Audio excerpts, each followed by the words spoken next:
Right breaking చూస్తున్నాం. AP liquor scam కేసులో 12 మంది నిందితులకు ఈ నెల 26వ తేదీ వరకు రిమాండ్ పొడిగిస్తూ ఏసీబీ కోర్టు ఆదేశాలు ఇచ్చింది.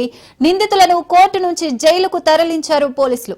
వాహనం ఎక్కించే సమయంలో చెవిరెడ్డి మరోసారి హడావిడి చేశారు. తానేమీ తప్పు చేయలేదని అన్యాయంగా ఈ కేసులో ఇరికించారన్నారు. God is supreme, nature is supreme అంటూ నినాదాలు చేశారు. అక్రమంగా కేసులు పెట్టిన అధికారులు తప్పకుండా శిక్ష అనుభవిస్తారన్నారు. తాను బ్రాహ్మణ పిల్లల కోసం వేద పాఠశాల నడుపుతున్నానని, మొదటి నుంచి తాను మద్యానికి దూరంగా ఉన్నానన్నారు. ఇప్పటి వరకు మద్యం ముట్టలేదు, అమ్మలేదన్నారు చెవిరెడ్డి భాస్కర్ రెడ్డి. రాజకీయంగా కక్ష ఉంటే మరో కేసు పెట్టాలి కానీ తాను చిన్ననాటి నుంచి దూరం పెట్టిన మద్యం కేసు మోపడం అన్యాయమన్నారు.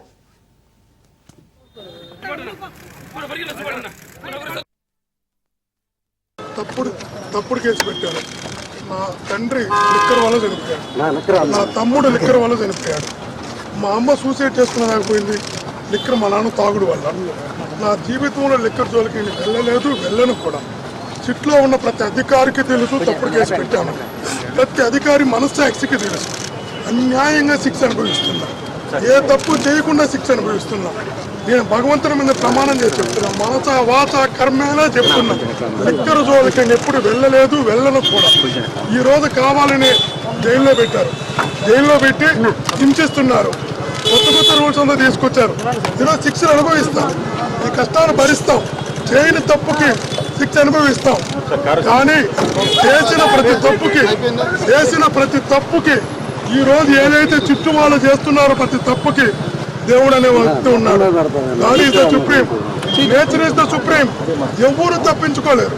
ఈరోజు మనసా వాచకరమైన మరలా చెప్తాను, ఏ తప్పు చేయను నేను, ఏ సంబంధం లేని నేను, ఏ రోజు లిక్కర్ పోలేను నేను.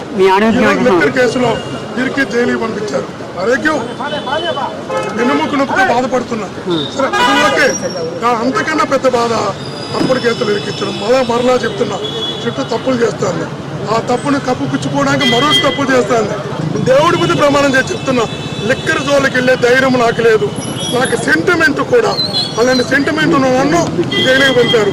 రాజకీయాల్లో ఉన్నప్పుడు కేసులు పెడతారు, ఆ కేసులు ఎదుర్కొని సిద్ధంగా ఉన్నా.